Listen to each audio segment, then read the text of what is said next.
You are the ideal woman for sure. If I didn't have a wife, I'd want to marry you, Betty. It looked as though my husband, John, was proposing to our eldest son's wife, Betty, right there on the bed. You can't do that. Though Betty appeared to be resisting, she was also getting closer to John on her own accord. I was shocked to see this unfold on my live security camera. I couldn't believe John and Betty were embracing each other in our bedroom. I had always suspected something was going on between them because they seemed too close, but I never imagined I'd witness such a scene live. But then I thought to myself, I have clear evidence of their affair right here. So, why not expose this video in a big way? My name's Patricia Johnson, a 55-year-old housewife. Currently, I work part-time a few times a week. My husband, John, is the same age as me and an office worker. We are high school sweethearts. It's been 30 years since we got married. We barely talk anymore. Whenever I try to start a conversation, John just grunts a short reply. It feels like he doesn't even look at my face anymore. He watches TV and eats in silence during dinner. My only companion at home is our pet Shiba Inu, Carl. Carl is my cherished buddy. We have a son. Our eldest, Terry, is currently 28. Last year, he married a woman named Betty, who's a year younger than him, and they now live with us. Initially, I didn't expect to live with my son and his wife, but Terry said he wanted to stay at our home, so I agreed. It was mostly for financial reasons. While my son, Terry, has a steady job, it seems that lately, with overtime being restricted, his earnings aren't all that great. Considering the monthly rent, he mentioned wanting to save money by living at home for the time being. I was uncertain about living with my son's wife. However, even though it's just been the two of us, my relationship with John has been cold for a while. Maybe having others in the house might liven things up. Hoping for a better environment, I decided to move in with Terry and his wife. At first, after we all started living together, things were surprisingly smooth. Betty seemed to have a reserved personality, much like Terry. She was considerate, helping around the house, and was always pleasant to me. Things were going so well that I thought, living together might not be so bad after all. But after a while, things began to change. John and Betty seemed to be getting unusually close. While Betty isn't particularly skilled in household chores or cooking and often says she lacks confidence, John always encourages her warmly. I've always lived with my parents, so I'm not used to making even simple dishes like beef stew. Do you think my seasoning is okay? For a beginner, it's pretty good. It's tasty, Betty. John, who barely speaks to me, would talk to Betty in such a sweet tone. I used to live off campus during my college days, so I'm actually good at cooking.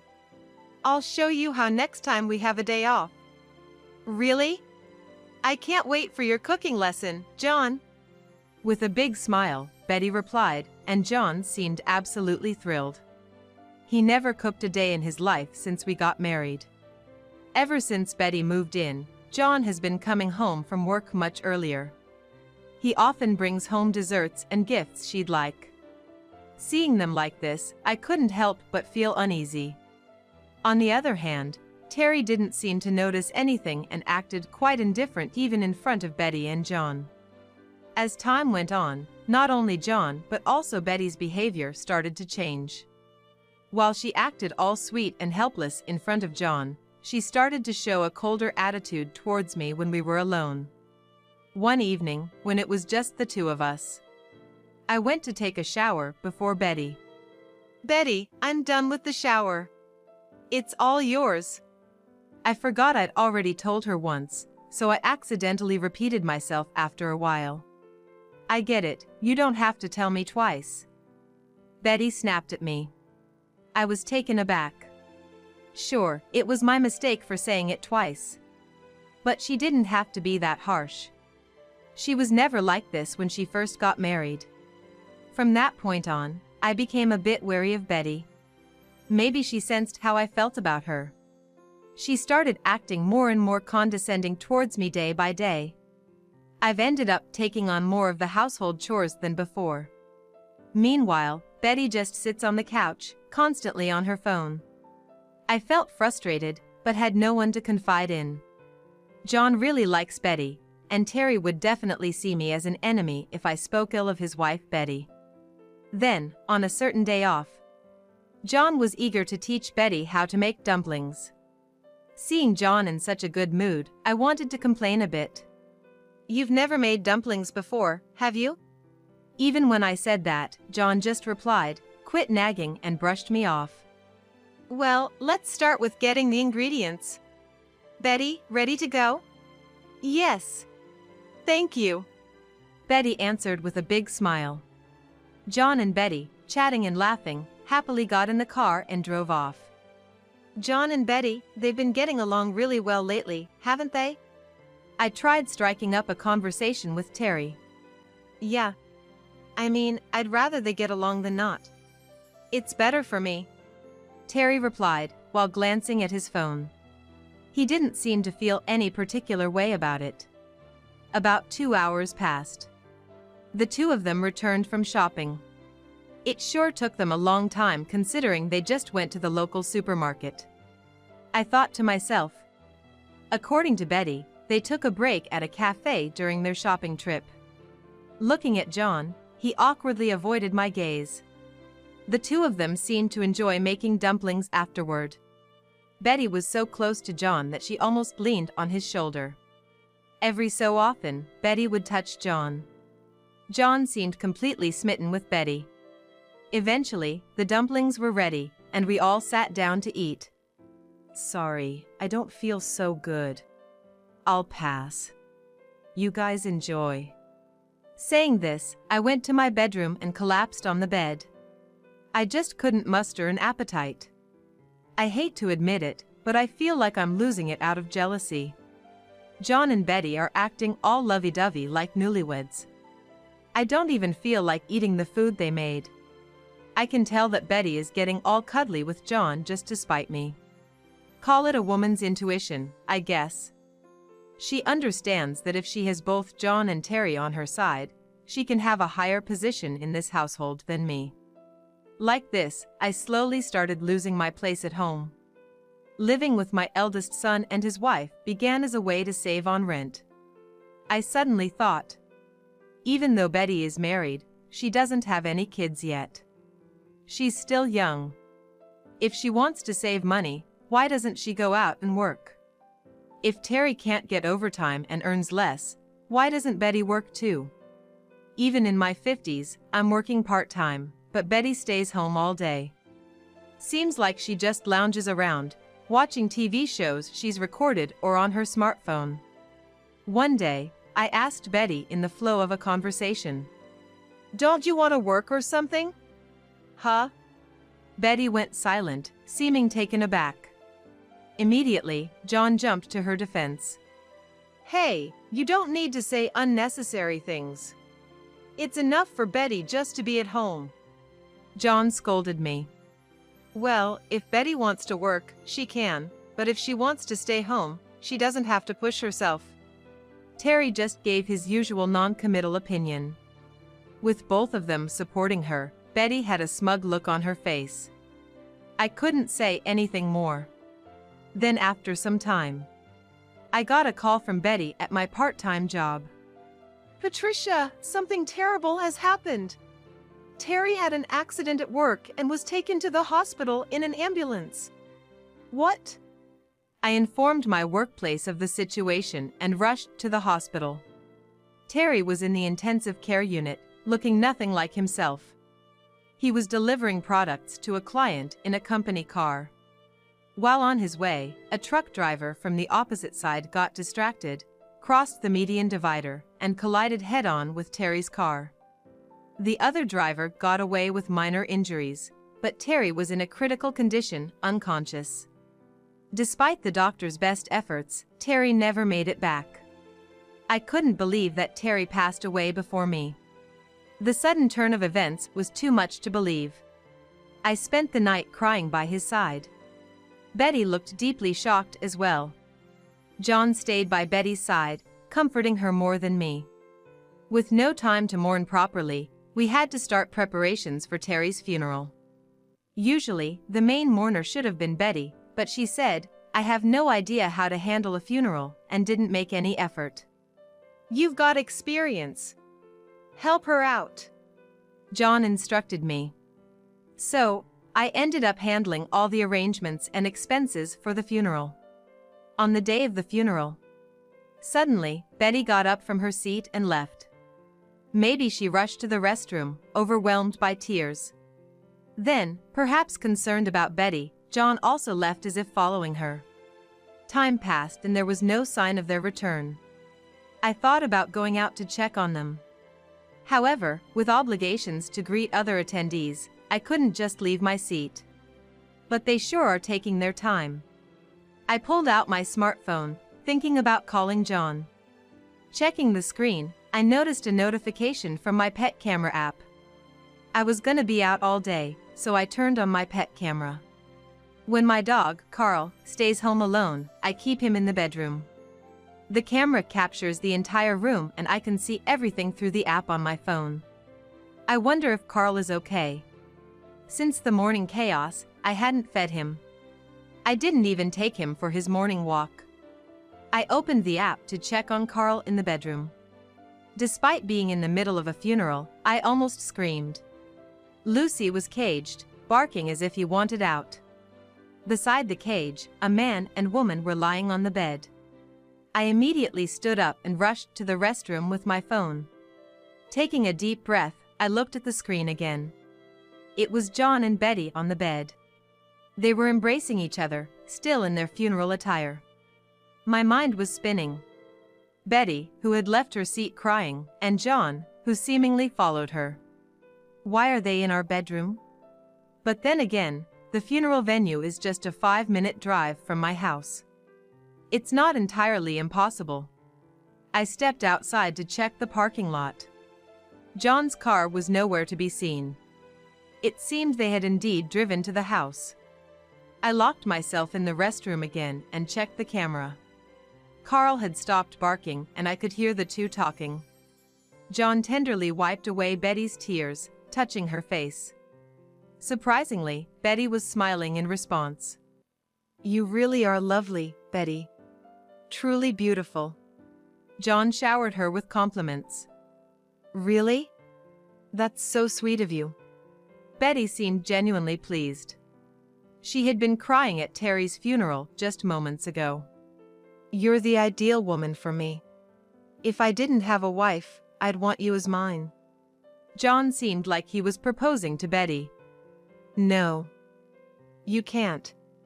Betty showed a bit of resistance, but was also clearly drawn to John. "You do remind me of someone, Betty. So much resemblance." Hearing this, I was in shock. John and Betty continued their intimacy on the bed. I couldn't watch any longer. I closed the app. I'm feeling disgusted and not wanting to see any more. When I finally left the restroom in a daze, I managed to get back to my seat. After a while, John and Betty returned to the funeral venue together. Both looked somewhat downcast. Betty's hair was a bit disheveled. To those around, it might have just seemed like a devastated wife, Patricia, breaking down in tears and a kind father-in-law, comforting her. However, knowing the truth, I was boiling inside. But all I want right now is to get through Terry's funeral. Trying to suppress my anger, I held it together. After the funeral, we finally headed home. John and Betty were seated on the living room couch. I immediately went to the bedroom to get our dog, Carl. "Carl, sorry for keeping you locked in the bedroom all day." As soon as I did, Carl bolted out of his cage. He wagged his tail happily at me and then darted into the living room. "Hey, what's gotten into you?" Ignoring John's attempts to calm him, Carl made a beeline for Betty's feet. "Aw, what the heck?" Even as Betty shrank back, Carl jumped up at her, barking. The force knocked Betty to the floor. I was stunned by Carl's behavior. He seemed furious with the two of them. Thinking back, I remembered seeing on our pet camera that Carl had been locked inside a cage in the bedroom. That cage was from when Carl was a puppy, and we hardly use it anymore. Because he hates it. John and Betty probably caged him because he'd be in the way when they got intimate. I'm sure they ignored Carl's barking. They might have let him out when they left the room, but Carl must have been upset with them for confining him in that tight space. Hey, Carl, calm down, I'm gonna feed you now, John tried to pacify him. But Carl, showing no interest, bit at John's foot. Carl doesn't particularly like John or Betty, who never take care of him. He probably can't forgive them for locking him in the cage he detests. Ouch! Hey, stop that! Don't come near me! What's with this dog? Is he out of his mind? Betty exclaimed, frightened, as Carl growled and lunged at her feet. I'm the only one who takes care of Carl. Feeding, walking, everything. So, he loves me the most. It seemed like he understood how John and Betty were hurting me and was attacking them on my behalf. Carl was standing up for me. This gave me the push I needed. I had saved all the footage from today's pet camera. Perfect evidence of their affair. I wondered if I could use this somehow. I thought about it for a while. After some time passed, we decided to hold Terry's memorial service at our house.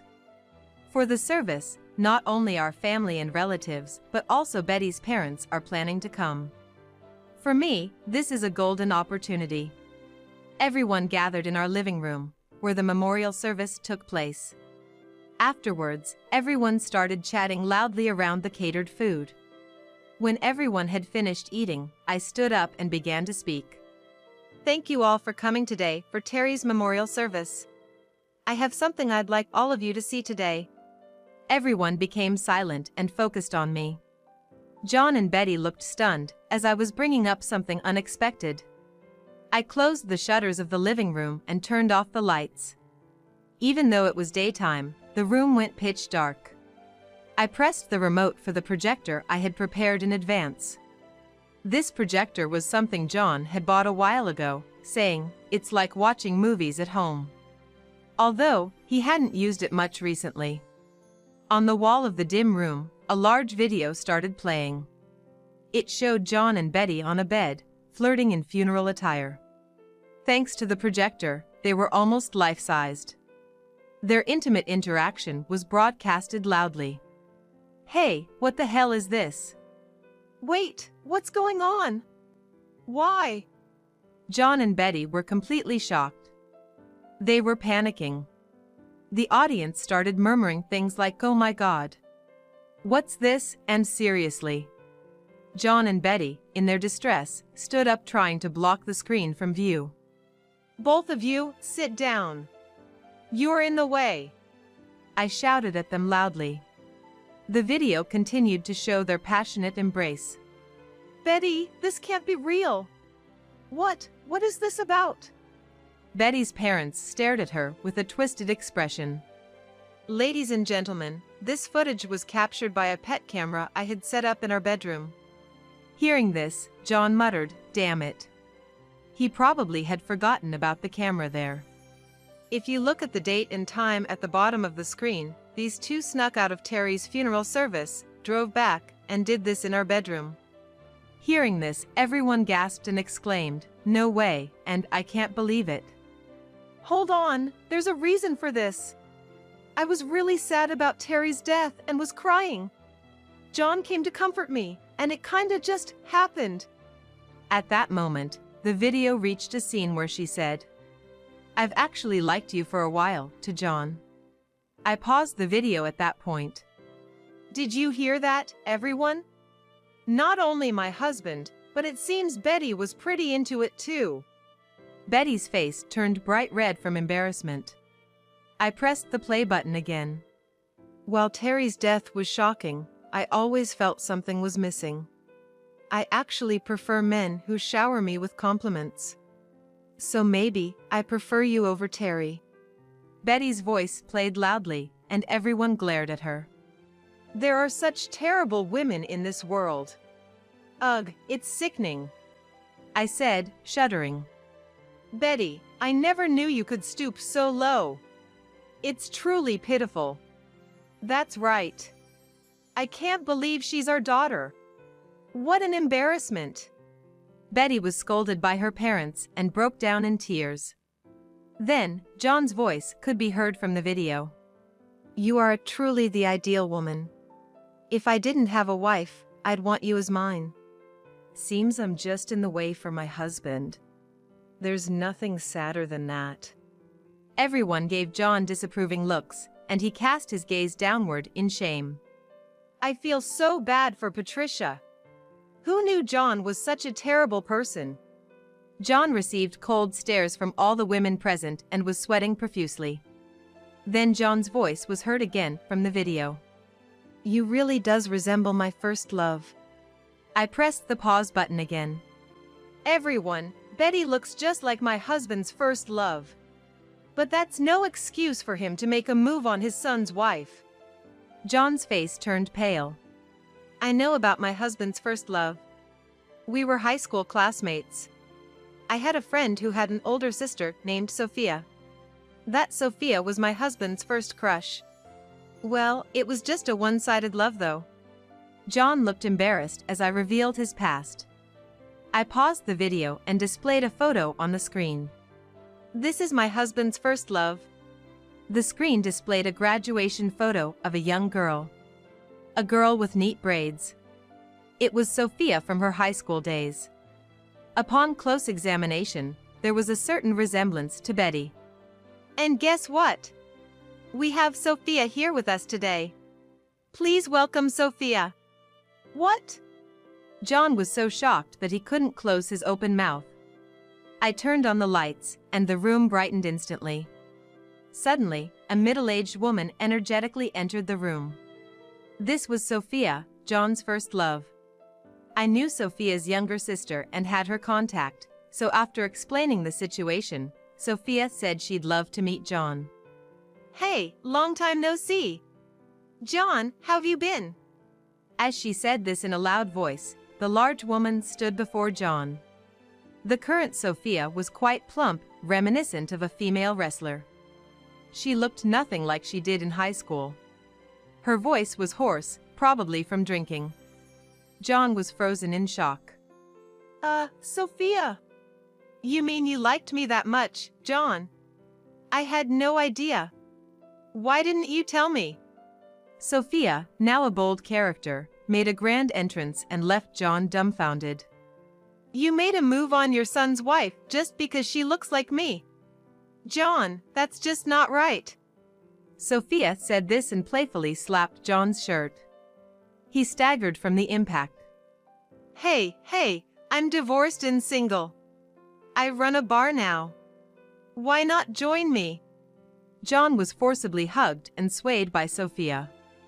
No, I'm married, you know. But Patricia already gave me the green light. She said she'd hand you over any time. Hearing this, John looked at me. While looking at Sophia, I nodded in agreement and said, exactly.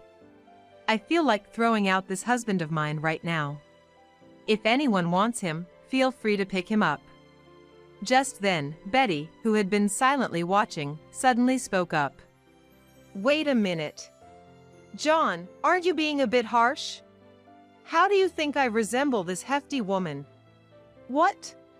No, she used to be really cute back in the day. Never thought she'd change so much.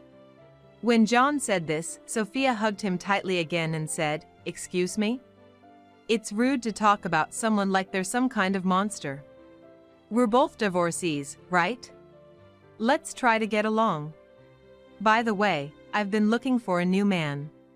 You'll do, John, won't you? John could only shake his head in refusal. I don't look anything like her. Betty was fuming. Shut it. You're making a scene. Betty was scolded by her parents. The reunion became total chaos. John and Betty were shunned by the family and promised not to have any more dealings with them in the future. After that, I kicked both John and Betty out of the house. I divorced John and sued both of them for the mental suffering they caused me. Betty's feelings for John cooled down, and she started to resent him.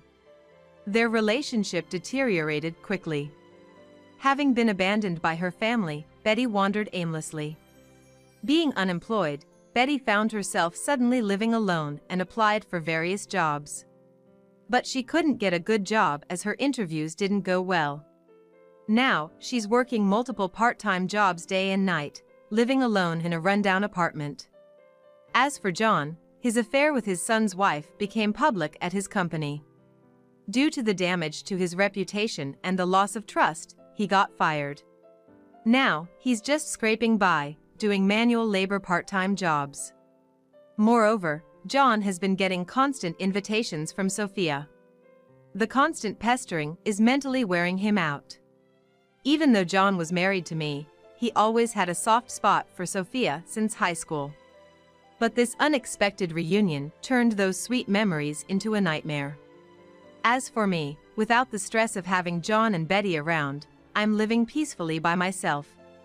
I can't help but feel sorry when I think about Terry. But if I keep being down about it, Terry won't be happy either.